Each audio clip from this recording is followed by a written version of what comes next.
It's your boy Ben, and I'm back with another boxing video. I'm following up on my last dissertation that I did, and that was why Ike Ibeabuchi would beat Lennox Lewis in 1997. So if you haven't gone and seen that, go and check it out. It got quite a lot of responses.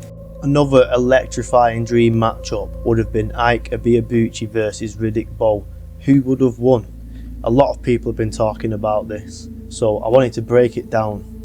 I spoke with Ike just before the creation of this video, and he added his own little personal anecdote, and it adds an extra layer of depth that most people wouldn't have access to. It makes this video stand out and quite significant. I will stop at some points to give a scientific explanation, but this is what Ike said. It's often said that when a fighter shows up on your fight, he wants some. This behaviour can be explained by the concept of signalling theory in psychology and evolutionary biology. In competitive environments, individuals often engage in a costly signalling, a way of demonstrating intent, confidence or dominance without direct confrontation. When a fighter attends another fighter's match, it can be seen as a non-verbal challenge or territorial display, signalling interest in a future bout. The related psychological concepts is social posturing, a form of body language and behaviour where individuals position themselves to be perceived as dominant or relevant in a particular hierarchy. In short, Riddick Bowe attending Ike's fight could have been seen as a subtle challenge, an act of dominance, assertion, or a way of staying relevant in the competitive landscape. Riddick Big Daddy Bowe, shortly after losing his rematch to Evander Real Deal Holyfield, showed up on Ike Ibeabuchi's 9th fight in the early 1996 against Mr. Butler. This was a fight night black tie event in Dallas, Texas. Ike was ecstatic to say the least, to meet Riddick alive. Riddick told Ike that he could beat Iron Mike Tyson. The way he saw Ike dismantle his opponent that night in one round. Riddick and his wife were cordial and respectful. A fan approached Riddick that night for an autograph, and Riddick asked him for money first and demanded if he knew Riddick like that. Quote unquote, Riddick said, "Have we met before?" That was certainly an interesting moment, and it depends how you interpret this. On one hand, it could be seen as a display of prestige, like Bowe was asserting his value, making it clear that his autograph wasn't something just to be handed out freely, to reinforce his status essentially. On the other hand, it could also suggest financial struggles or a shift in attitude. By 1996, Bowe wasn't the same dominant force that he was. He was coming off the Holyfield trilogy and heading towards his decline. And if he was already asking fans for money, it might hint at a financial instability creeping in earlier than people realised. There's also the possibility that it was just Bowe's personality. Some fighters enjoy playing mind games or testing people. Maybe he wanted to see how much a fan actually respected him, rather than just collecting an autograph for the sake of it. Ike and Riddick Bowe took pictures which hung on Ike's refrigerator until 1999. Accordingly, it was unforeseeable to fathom the idea of Ike and Riddick getting in the ring. Other than this memorable event, Riddick Big Daddy Bowe was a tremendous talent and champion, and could have given Ike the fight of the big boys per se. If by the end of the fight there were no knockdowns, Ike would have won on points because of the work rate, as you know with Ike and David the Terminator 2's fight, where he had set an all-time punch stat record in 12-round fights. A champion must have the eye of a tiger. Left hand for the president, big left hand by the president. Heart of the lion. Oh, big left. Speed of the cheetah. And strength of the elephant. I am going to be the heavyweight champion of the world. And that was Ike's personal added anecdote, which gives us more of an insight to what was going on at that time. Also a very fascinating story. Since Ike's career after 20-0 was hypothetical, my best angle is to compare their proven performances up to that point and analyse their respective trajectories. So I'm going to be looking at opposition, quality and performance, durability and toughness, work rate and style matchup, and decline versus potential growth. Bowe peaked early and faded fast, while Ike was still on the way up, meaning if they met, there's a possibility Ike's momentum might have overwhelmed him. In terms of trajectory, Bowe's first 20 fights were mostly soft touches, carefully chosen opponents to build him up. He didn't really step up until his 21st fight against Tyrell Biggs in 1991, and later against Tony Tubbs in 1991, where he actually struggled and got a disputed decision.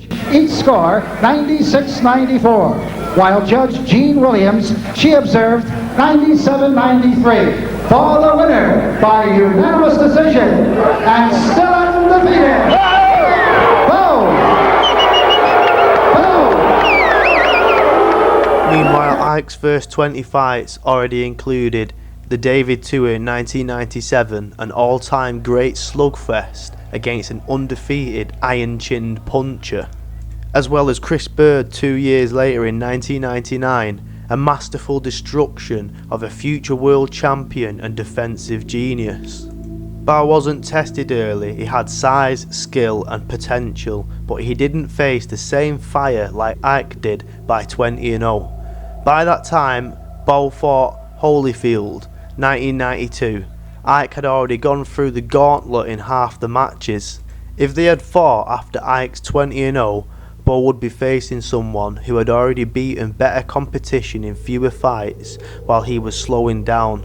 In addition to this, Bowe's last match in the 1990s was that of late 1996 against Andrew Golota, where he didn't step in the ring again for another 8 years. So if they was to step in a ring against Ike Ibeabuchi in 1999, he would have been inactive for 3 years. So in my opinion, this would have been suicide for Bowe. That's a major argument in Ike's favour. I hope you found this video constructive, and I hope that it's brought you to a solid conclusion of who you think would have won in 1999, Ike Ibeabuchi or Riddick Bowe. In my solid opinion, Ike takes this one by a landslide. With no disrespect to Riddick, nor to discredit his accomplishments, he was a great champion, and he's a great guy overall in and out the ring. Do you remember a heavyweight in the 90s named Ike Ibeabuchi? Absolutely. Yeah, what did you think about him? What I think about him, he was good at heavyweight, but he was a small heavyweight. Yeah, that fight with David Tour. I was me, I would keep my left hand. Every time he banged, I would keep the left hand in his mouth. So you think you would do you think you would have outclassed Ike if you fought him? Yeah. He's a real strong guy. And I know how to move man because he come with the heat, so I know exactly what I gotta do. Put that jab on him, throw him down. Bang, bang, throw him down.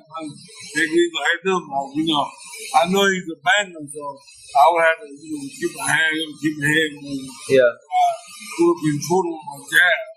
I would have known a lot of things he was doing. Yeah, he had a high work rate. Like I know his fight with David Tua, I think it broke the most punches thrown in a heavyweight fight. Yeah. But I would have broken him on something proper. Yeah. I'm thinking my left leg coming in, left hook. I stop his body, up to the head, over with overhand right. All that plays know what I'm talking about. So when we doing these things, that would have slowed him down. Okay, yeah, because he's kind of like one of the forgotten heavyweights of the 90s, but he was a good heavyweight. Absolutely. That's my second dissertation now on why Ike Ibeabuchi was seen as boxing's most dangerous man in the 90s. So myself, Ike and Devril Williamson and his representative had an interview 5 days ago pushing forward a possible fight and a contract to make this happen, make Ike's return a reality. Go ahead and watch that.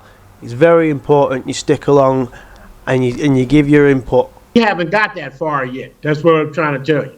Before we would pose a contract to you, we first needed to meet with you to gauge your interest.